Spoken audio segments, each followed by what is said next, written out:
आज चर्चा होगी सबसे महत्वपूर्ण तत्व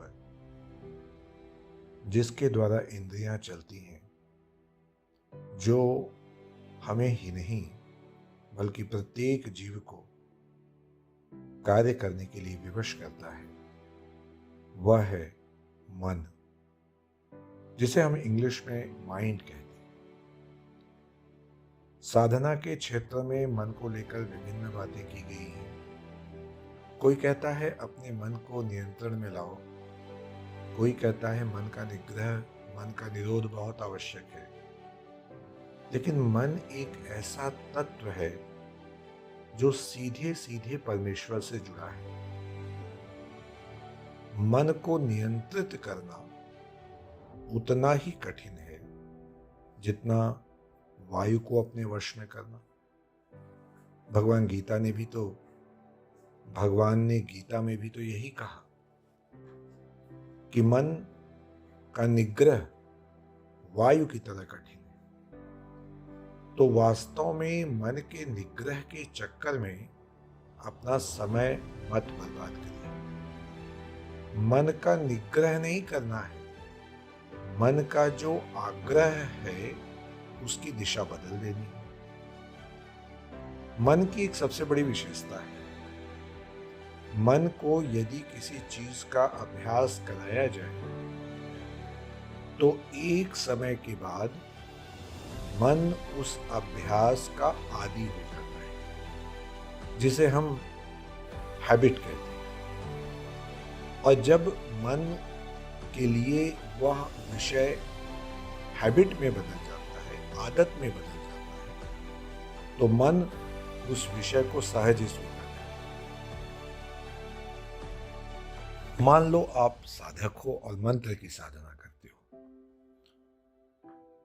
किसी अच्छे मार्गदर्शक के सानिध्य में गुरु मानकर जो मंत्र ग्रहण करो उसका नियमित अभ्यास करना।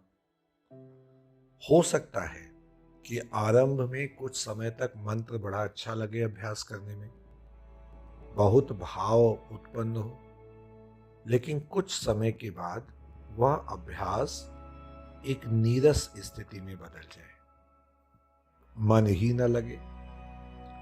जब अभ्यास जप करने की बात आए तो मन को और भी नाना प्रकार के बहाने सूझने लगे। यानी मन कुल मिलाकर अभ्यास से भागना चाहता है।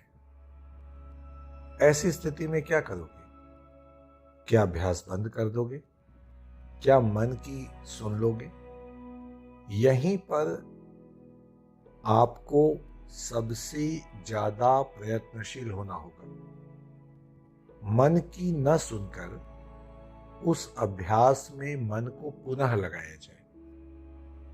यदि गुरु आज्ञा है कि इस मंत्र का 1.25 लाख बार जप करो, तो मान लेना कि 1.25 लाख बार जप करने के बाद ही मन को उस मंत्र की आदत हो जाएगी।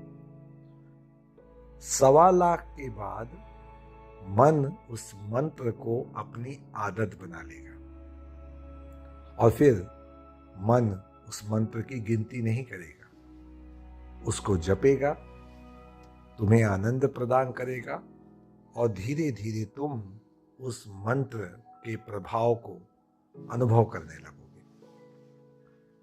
साधना प्राणायाम के पक्ष में भी यही बात कही जाती है। किसी भी प्रकार की साधना में मन को पहले लगाना होता है, तो मन साधक के लिए साधक है, बाधक नहीं।